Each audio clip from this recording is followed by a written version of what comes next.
How did these adolescent entrepreneurs make $1 million before their senior prom? Today, teenage millionaires reveal the secrets to their success. Welcome back. So, most of us spend our teen years hanging out with friends and going to the Galleria and stressing out about our prom date or not having a prom date. Our next guest shows a more lucrative way to pass the time. Building $1 million companies. Yeah, in fact, one of these whiz kids earned his first $50,000 before he was 12. My kids are slackers. Cameron Johnson's business career kicked into high gear at age 8.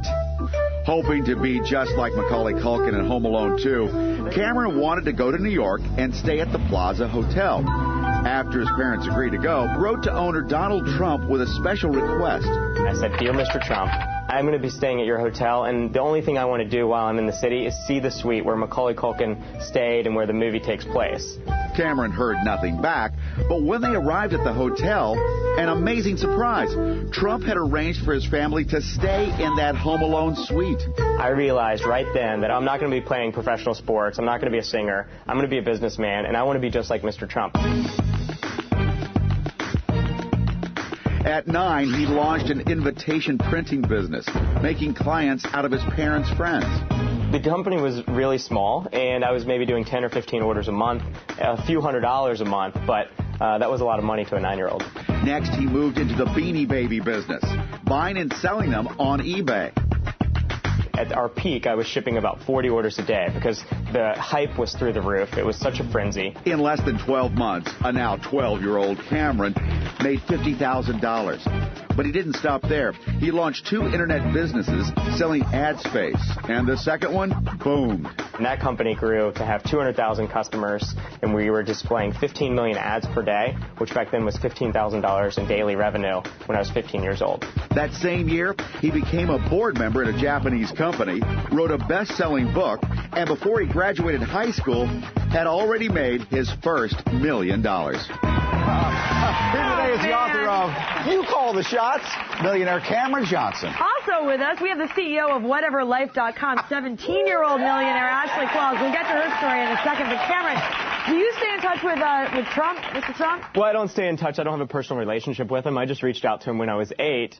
And then it gets better. Our kids do. I also reached out to him, though, a year and a half ago when I first wrote my book. And I sent him a manuscript, and he gave me a great testimonial for the back. He said 13 years ago, Cameron wrote to me because he wanted to, stay in the suite at my hotel. Now he's writing to me because he's written a terrific book, and that was really nice of him. Well, he watches the show, so I'm sure he'll be very proud of you. Good. I'm sure very proud. Well, hello. So you took your sister's Beanie Babies, and you ended up with 5,000 Beanie Babies before you threw in the basement of your parents' home.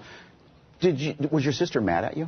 Well, at the time, I paid her $100 for them. And, $100 to a 6-year-old is like $1 million. Yeah. So, and since now she's 17, so I've paid her back the $900 plus interest. So by the age of 21 years old, you had how many businesses? I had 12 businesses before I turned 21. My Lord. Oh, boy.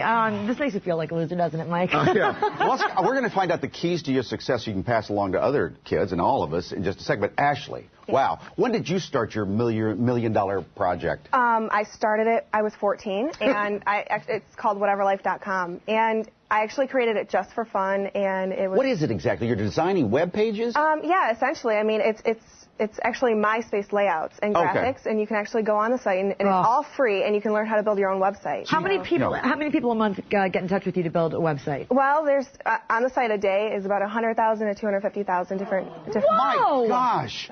You start with your friends. Will you paint my MySpace page? Basically, essentially, yeah. I mean, it was just my friends. They wanted me because I was always doing websites since I was 9. So. They asked me, I learned the code, and I started posting them on the site, and it grew. How long do you think it's going to be before somebody comes to you and wants to buy you out? People have offered already. Oh, man, I can't. There's been a lot of offers, but it's so much fun to do it. I mean, it's a great thing to do when you find something you love. Hold on a second. How much you make in a month now? At 17. On average, 50 to 70,000. Yeah. Okay, so you bought a house, though, right? You bought the house. I bought a house. And you live in it with my mom right now. Can you tell us how much the house was?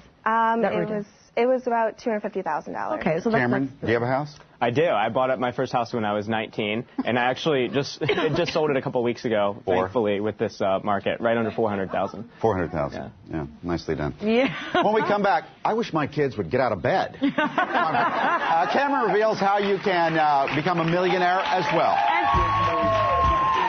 We needed a good excuse to play a little bit of hip-hop. Hell yeah. All right, we're back with millionaire Cameron Johnson. He made money. He's had 12 companies by the time he was 21 years old. Also CEO of whateverlife.com, 17-year-old Ashley Qualls. She's a millionaire as well. Yeah, Cameron was telling us in the commercial break, now that he's 23, ooh, all grown up, he takes 5 months off a year just to travel.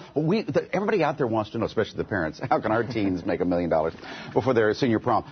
You just got to put yourself out there? Is that what it's about? Well, in my book, You Call the Shots, that's exactly what I talk about. That's the first chapter. But in that chapter, I tell the Donald Trump story. Because I was 8 years old, I put myself out there, but I didn't know any better. And I think that helped me be successful. Naivete helps? Naive help. The younger you do it, too, the cuter it is. Exactly. You know, so it works. I mean, it works. People are going to support you. They want to. Start small. Now, you're not talking about small like little child. You're talking about small. Exactly. Small goals. Exactly. I think one of the worst things you can do is take on a lot of debt. You know, let's look at Microsoft or Dell. They both started in dorm rooms. I started in a bedroom. How much did it cost you to? It cost me $8. I actually, and that's the funny thing. I mean, it's possible, you know, for anybody to do this. It's possible. I mean, you have to, if you have the passion, you have to go for it. And I think that's an important thing that Cameron and I were discussing earlier. And Cameron says in his book, you look close to home. You looked in your home. Literally in my home. Yeah, I mean, it's a home-based business. So I mean, I started it for fun, and I've been very blessed for it to become such a... What exactly do you mean, Cameron? Well, look close to home for great ideas. What I mean is don't try and think so far outside of the box. You know, I started a company that you could buy and sell gift cards on the internet. That's because I had a lot of gift cards in my back pocket that I couldn't get rid of. So I think do what you know, and she knows MySpace and designing all the web pages. That's what she did. Adapt or die. I think this is true for any business, whether you're a Fortune 500 or you're a small business. You have to continue to always change to your customers and to everything else, or your business will die. Now, you're into Donald Trump, but we all need mentors in life. If you can't meet somebody big and famous like that, what do you do? Well, I think one option is to read books. I read books on Bill Gates, Michael Dell, Donald Trump, Richard Branson growing up, and they were like mentors to me, even though I didn't have a personal relationship. I read the Donald Trump book, too, when I was in college. How much do you have? I have nothing. You need to read my book. Read Cameron's book. What's your biggest splurge? Biggest splurge, I bought a house at 19. You know, I bought a Mercedes when I was in high school, but I'm not really into flashy things, and that's something I'm proud of, is that I'm really humble. It's a dream, isn't he? You don't have Ferraris? Out there? No, I'm not into that. I would rather put my money away and save it and have it for later in life. Do you date anybody? Sometimes. Oh, but you're not married. No, totally. Okay. Yeah, and I think that's something that Cameron and I both share, is that we don't spend, you know, too much money. And I mean, we bought a house, you know, we each bought our own houses. And I don't even have a license. I don't drive, so I don't even have a car. You could be driving a nice, you know, BMW. Right, yeah, and that would be cool, but, you know, I put a lot more of my money back. You can at least park it in the driveway. She has a driver. Impressive. Thank you both very much. She could have a driver. You know who's here? You guys.